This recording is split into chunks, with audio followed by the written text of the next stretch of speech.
नमस्कार दोस्तों, मेरा नाम है अंशुमन नायक और आप सभी का बहुत बहुत स्वागत है इंडियन डिफेंस न्यूज के डिफेंस टॉक सीरीज में, जहां पर हम रोज नए नए डिफेंस अपडेट्स के बारे में बात करते हैं। तो चलिए देर न करते हुए आज की वीडियो शुरू करते हैं। आज की पहली अपडेट रशिया की तरफ से, और अभी हम एक ऐसे एडवांस रडार सिस्टम के बारे में बात करने वाले हैं जिसके बारे में भारत और रशिया के बीच एक नया गवर्नमेंट टू गवर्नमेंट डील को लेकर डिस्कशन किया जा रहा है। यह रडार सिस्टम है 29B6 container S over the horizon radar, जिसे रशिया की तरफ से लॉन्ग रेंज एयर सर्वेलेंस और मिसाइल ट्रैकिंग के लिए डेवलप किया गया है। अब तक जो इन्फॉर्मेशन सामने आई है उसके मुताबिक ये कंटेनर एस रडार लगभग 3000 किलोमीटर से भी ज़्यादा रेंज में एरियल थ्रेट को डिटेक्ट करने की क्षमता रखने वाला है। और खास बात ये कि रडार स्टेल्थ एयरक्राफ्ट जैसे लो ऑब्जर्वेबल टारगेट को भी डिटेक्ट कर सकता है, जिसे नॉर्मल रडार आसानी से डिटेक्ट नहीं कर पाते। इस रडार सिस्टम का एक पहला यूनिट रशिया की मोल्डोविया रीजन में 2013 में ऑपरेशनल किया गया था और 2019 में इसे कॉम्बैट ड्यूटी में भी इस्तेमाल किया गया था। और अभी एक सेकंड सिस्टम को कलिंगराड रीजन में भी डिप्लॉय करने की बात सामने आई है। कंटेनर एस एक bistatic over the horizon radar system है जो HF बैंड में यानी कि हाई फ्रीक्वेंसी बैंड में ऑपरेट करता है और सरफेस वेव टेक्नोलॉजी का इस्तेमाल करता है, जिससे लॉन्ग रेंज डिटेक्शन पॉसिबल हो पाता है। इस रडार की खासियत ये है कि ये 240 डिग्री तक की वाइड सेक्टर को कवर कर सकता है और इसके रिसीविंग एंटीना में 144 फीडर मास्ट मौजूद होते हैं जो कि मॉड्यूलर डिजाइन के साथ डिप्लॉय किए जा सकते हैं। भारत के लिए इस रडार की इंपॉर्टेंस इसलिए बढ़ जाती है क्योंकि हमारे नेबरिंग कंट्री जैसे कि पाकिस्तान हो जाए फिर चाइना हो जाए, ये स्टेल्थ टेक्नोलॉजी पर हेवीली इन्वेस्ट कर रहे हैं। जैसे कि चाइना के पास पहले से J-20 मौजूद है और अभी जल्दी ही पाकिस्तान को J-35 मिलने वाला है। तो ऐसे कंडीशन में इनको काउंटर करने के लिए हमारे पास कोई भी स्टेल्थ प्लेटफॉर्म मौजूद नहीं है। तो ऐसे में कंटेनर एस रडार भारत के लिए एक और स्ट्रेटेजिक लेयर प्रोवाइड करने वाला है जो स्टेल्थ एयरक्राफ्ट और बैलिस्टिक मिसाइल थ्रेट के अगेंस्ट में अर्ली वार्निंग कैपेबिलिटी को और भी इंप्रूव कर सकता है। इस रडार के साथ साथ सोर्सेज की तरफ से यह भी बताया जा रहा है कि भारत और रशिया के बीच Voronezh over the horizon radar system के लिए भी डिस्कशन किया जा रहा है, जो कि एक और powerful long range radar system है। अगर ये डील फाइनल हो जाता है तो भारत के एयर डिफेंस नेटवर्क और भी ज्यादा पावरफुल और लेयर्ड बन सकते हैं, जिसमें S-400 सिस्टम और indigenous ballistic missile defence system के साथ कंटेनर एस और वोरोनेज जैसे ओवर द होराइजन रडार का इंटीग्रेशन किया जा सकेगा। कुल मिलाकर कंटेनर एस रडार भारत के एयर डिफेंस डॉक्ट्रिन में एक मेजर एडवांसमेंट होने वाला है, जो न केवल लॉन्ग रेंज एरियल थ्रेट को टैकल करेगा बल्कि हमारी स्ट्रेटेजिक सर्वेलेंस कैपेबिलिटी को और भी नेक्स्ट लेवल पर ले जाने वाला है। अगला अपडेट चाइना की सबसे एडवांस VVR मिसाइल की तरफ से, और अभी आप सभी को पता चल चुका होगा कि अभी हम चाइना की PL-15 मिसाइल के बारे में बात करने वाले हैं। रिसेंटली भारत और पाकिस्तान के बीच जो शॉर्ट टर्म कॉन्फ्लिक्ट हुआ था, इसमें पाकिस्तानी एयरफोर्स की तरफ से भारत के खिलाफ उनकी सबसे एडवांस VVR मिसाइल यानी कि PL-15E मिसाइल का इस्तेमाल किया गया था। लेकिन भारत के एडवांस इलेक्ट्रॉनिक वॉरफेयर सिस्टम ने इस मिसाइल को मिड एयर में ही फेल होने पर मजबूर कर दिया था। इसमें से कई सारे मिसाइल बिल्कुल नियर इंटैक्ट कंडीशन में रिकवर किए गए हैं, जिसमें guidance system, Sikar, data link system और ECCA मॉड्यूल बिल्कुल इंटैक्ट कंडीशन में पाए गए हैं। अब जैसे ही बात पब्लिक हुआ तो France, US, UK, Australia, Japan और ताइवान जैसे देश इस मिसाइल की टेक्नोलॉजी को जानने के लिए भारत के साथ बातचीत करना स्टार्ट कर दिए थे। इनिशियली इस मिसाइल को DRDO की तरफ से स्टडी किया गया था और DRDO की तरफ से बताया गया था कि इस मिसाइल से फिलहाल हमें कुछ ज्यादा कॉपी करने की जरूरत नहीं, क्योंकि हमारी अस्त्र मिसाइल प्लेटफॉर्म में जो मिसाइल डेवलप किए जा रहे हैं वो इनसे बेहतर होने वाले हैं। लेकिन इस मिसाइल की रिवर्स इंजीनियरिंग करने से इसके खिलाफ फ्यूचर में बेहतर इलेक्ट्रॉनिक वॉरफेयर रेजिस्टेंस को डेवलप करने में मदद मिलने वाली है। इसी बात को लेकर अभी 5 से 6 फॉरेन कंट्री भारत के साथ लगातार संपर्क कर रहे थे और ये सभी मेनली चाइना के दुश्मन देश हैं जिनके साथ चाइना के बॉर्डर डिस्प्यूट चल रहे हैं। तो ऐसे में PL-15 मिसाइल के बारे में अगर उनको और कोई डाटा मिल पाता है तो फ्यूचर कॉन्फ्लिक्ट में ये उनके लिए काफ़ी फायदेमंद साबित होने वाला है। अभी पता चला कि भारत की तरफ से अभी सबसे पहले PL-15 मिसाइल को स्टडी करने का मौका जापान को दिया गया और जापान के रडार इंजीनियर और इलेक्ट्रॉनिक वॉरफेयर एक्सपर्ट सबसे पहले इस मिसाइल के इंटरनल कंपोनेंट्स का डिटेल एग्जामिनेशन करने वाले, जिसे स्टडी करने के बाद चाइना के मिसाइल टेक्नोलॉजी को काउंटर करने के लिए जापान काउंटर मेजर सिस्टम को डेवलप कर सकता है। इसके अलावा जापान की तरफ से अभी अपनी AIM-4B मिसाइल प्रोग्राम में भी PL-15 मिसाइल से डिराइव किए गए कुछ टेक्नोलॉजी का इस्तेमाल करने की उम्मीद किया जा रहा है।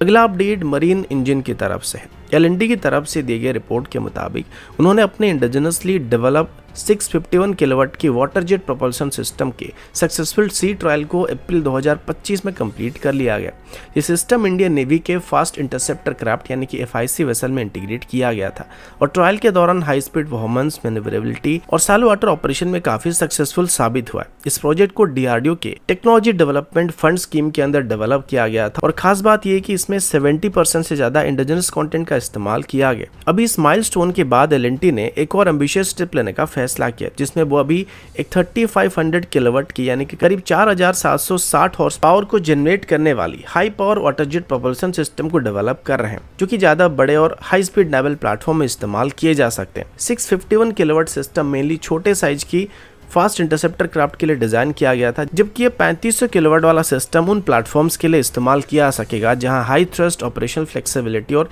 स्पीड की जरूरत पड़ने वाली। L&T का एमनैक हेवी इंजीनियरिंग कॉम्प्लेक्स इस डेवलपमेंट का मेन बेस होने वाला है, जहां पहले से ही स्टीयरिंग गियर्स, टॉर्पेडो लॉन्चर जैसे मरीन सिस्टम को डेवलप किया जा रहा है। अब बात करते हैं फ्यूचर नेवल ऑपरेशन की या एप्लीकेशन की, जहां ये 3500 किलोवाट वाला सिस्टम इस्तेमाल किया जा सकता है। दिसंबर 2024 में डिफेंस एक्विजिशन काउंसिल ने 31 next generation water jet first attack craft को खरीदने के लिए अप्रूवल दे दिया था। इन क्राफ्ट के लिए 40 नॉट से भी ज्यादा स्पीड की जरूरत पड़ने वाली है, जिसमें 3500 किलोवाट वाला वाटर जेट इंजन उनके लिए रिक्वायर्ड थ्रस्ट और एजिलिटी को प्रोवाइड कर सकता है। इसके अलावा इंडियन नेवी और इंडियन कोस्ट गार्ड की ऑफशोर पेट्रोल वेसल में भी इसे मेन प्रोपल्शन सिस्टम के तौर पर इस्तेमाल किया जा सकता है। साथ ही बड़े साइज की कॉर्वेट्स और फ्रिगेट्स में भी इसको इस्तेमाल किया जा सकता है, जो कि ट्रेडिशनल प्रोपेलर ड्रिवन सिस्टम के मुकाबले कम नॉइज को जनरेट करने वाला और बेहतर पावर को डिलीवर करने वाला। कुल मिलाकर L&T का ये 3500 किलोवाट क्लास का marine propulsion system Indian ship building sector में एक नई रेवोल्यूशन लाने वाला है, क्योंकि आज तक हम ऐसे सिस्टम के लिए इंपोर्टेड सिस्टम के ऊपर डिपेंड कर रहे थे, लेकिन अभी हमारे पास इंडिजिनस ऑप्शन मौजूद होने वाले हैं।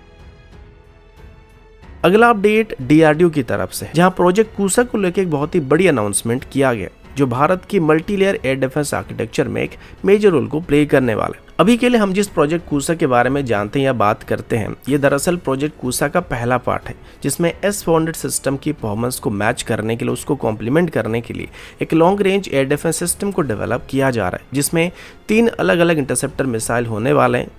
इसमें से पहले मिसाइल का नाम M1 होने वाला है, इसका रेंज करीब 150 किलोमीटर होने वाला है। दूसरी मिसाइल का नाम M2 मिसाइल होने वाला है और इसका रेंज करीब 250 किलोमीटर होने वाला है। और अंत में जो थर्ड मिसाइल होने वाला है, इसका नाम M3 होने वाला है और इसका रेंज 350 किलोमीटर के आसपास होने वाला है। और ये मिसाइल स्टेल्थ फाइटर जेट से लेकर बैलिस्टिक मिसाइल तक वाइड रेंज के टारगेट को या एरियल थ्रेट को न्यूट्रलाइज करने के लिए डिजाइन किए जा रहे हैं। लेकिन मजे की बात यह है कि अब DRDO की तरफ से बताया जा रहा है कि अभी जो 3 मिसाइल डेवलप किए जा रहे हैं, ये सिर्फ प्रोजेक्ट कूसा का फेज 1 होने वाला है और अभी इसकी फेज 2 पर भी काम किया जा रहा है, जो कि रशिया की S-500 सिस्टम की परफॉर्मेंस को मैच करने लायक या उससे भी बेहतर सिस्टम होने वाला है। इसमें 400 किलोमीटर से भी ज्यादा दूरी तक स्ट्राइक करने वाले इंटरसेप्टर मिसाइल होने वाले हैं और इसमें ट्रैकिंग सिस्टम के तौर पर स्वॉर्डफिश रडार का एक अपडेटेड वेरिएंट का इस्तेमाल किया जाने वाला है, जो कि 1500 किलोमीटर तक की रेंज में किसी भी टारगेट को ट्रैक करने की कैपेबिलिटी देने वाला है, जिस वजह से उम्मीद किया जा रहा है कि भारत अभी रशिया की S-400 सिस्टम को एक्वायर नहीं करने वाला है। अगर कॉस्ट की बात करें तो प्रोजेक्ट कूसा का एस्टिमेटेड कॉस्ट 21,700 करोड़ के आसपास होगा, वो भी 5 रेजिमेंट के लिए। अगर इसको 2018 में रशिया के साथ साइन किए गए S-400 सिस्टम की डील के साथ हम लोग कंपेयर करेंगे तो 5 S-400 सिस्टम के लिए हमने 2018 में 43,000 करोड़ को पे किया था। उस हिसाब से देखा जाए तो प्रोजेक्ट कूसा में S-400 सिस्टम के मुकाबले लगभग 50% सस्ता पड़ने वाला है। अब जैसे कि प्रोजेक्ट कूसा के अंदर बनाए जाने वाले इंटरसेप्टर मिसाइल बोथ एयरक्राफ्ट और मिसाइल को काउंटर करने के लिए डेवलप किए जा रहे हैं, तो अभी DRDO की तरफ से इसमें बैलिस्टिक मिसाइल डिफेंस प्रोग्राम की काफ़ी सारी टेक्नोलॉजी इंटीग्रेट किया जा रहा है और DRDO का कहना है कि ऐसा करने से डेवलपमेंट कॉस्ट और टाइमलाइन दोनों रिड्यूस होने वाले हैं और मिसाइल की परफॉर्मेंस भी इंप्रूव होने वाली। इस सिनर्जी से जो इंटरसेप्टर मिसाइल बनाए जाएंगे वो ज़्यादा रिलायबल और फील्ड प्रूवन होने वाले हैं और अभी इसकी फेज 1 को 2028 से 29 के बीच ही ऑपरेशनल करने का प्लान किया जा रहा है। अगला अपडेट भारत और रशिया के बीच एक बार फिर से शुरू होने वाली एक हाई लेवल की टॉक के बारे में, जिसमें ब्रह्मोस 2 यानी कि next generation hypersonic cruise missile के को डेवलपमेंट पर फोकस किया जा रहा है। ये मिसाइल मार्क 6 से भी ज्यादा स्पीड अचीव करने के लिए डिजाइन किया जा रहा है और इसकी डिजाइन इंस्पिरेशन काफी हद तक रशिया के जिरकॉन मिसाइल जैसे एडवांस मिसाइल सिस्टम से लिया जाने वाला है। जिरकॉन एक nuclear capable scramjet power missile है जो कि मार्क 9 तक की स्पीड और 1000 किलोमीटर की रेंज को अचीव कर चुका है। ब्रह्मोस एरोस्पेस जो कि 1998 में इंडो रशियन जॉइंट वेंचर के रूप में एस्टेब्लिश किया गया था, पहले से ही ब्रह्मोस सुपरसोनिक क्रूज मिसाइल के जरिए ग्लोबल बेंचमार्क को सेट कर चुका है, जिसका use Indian army, Indian navy और इंडियन एयरफोर्स की तरफ से किया था और अभी इसको फिलीपींस की तरफ से भी इस्तेमाल किया जा रहा है। ये मिसाइल लैंड, सी और एयर से इस्तेमाल किया जा सकता है, जिस वजह से इसकी एक्सपोर्ट पोटेंशियल काफी बढ़ रहा है। खास करके रिसेंटली भारत और पाकिस्तान के बीच हुई कॉन्फ्लिक्ट में इसका इस्तेमाल देखने के बाद जितने भी देश पहले ब्रह्मोस मिसाइल को खरीदने के लिए इंटरेस्टेड थे, वो अभी डायरेक्टली भारत के साथ बातचीत करने की कोशिश करने लगे हैं।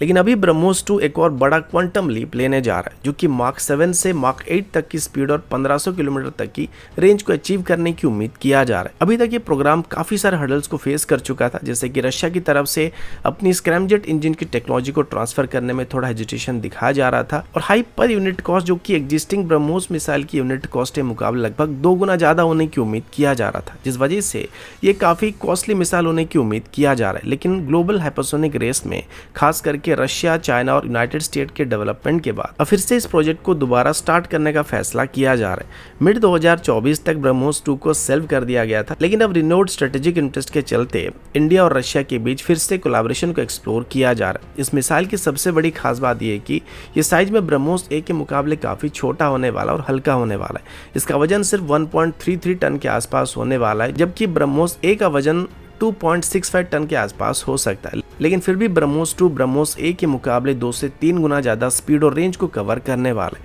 हालांकि इसकी डिजाइन रशिया की ज़िरकॉन मिसाइल के ऊपर बेस्ड होने की उम्मीद किया जा रहा है, लेकिन इसमें जो प्रपल्सन सिस्टम का भी इस्तेमाल किया जाने वाला है वो पूरी तरीके से भारत का इंडिजिनस सिस्टम होने वाला है। तो पहले रशिया की तरफ से स्क्रैमजेट इंजन की टेक्नोलॉजी को भारत के साथ शेयर करने में जो संकोच किया जा रहा था, अब हमें इसकी जरूरत नहीं पड़ने वाली, क्योंकि अब DRDO की तरफ से स्क्रैमजेट इंजन को डेवलप कर लिया गया, जो कि ब्रह्मोस 2 को मार्क 7 से मार्क 8 तक की स्पीड और करीब 1500 किलोमीटर से भी ज़्यादा की डिस्टेंस को कवर करने की रेंज को प्रोवाइड करने वाला है। तो दोस्तों, अभी के लिए इतना ही। मिलता हूँ आपसे अगले वीडियो में, तब तक के लिए जय हिंद, वंदे मातरम।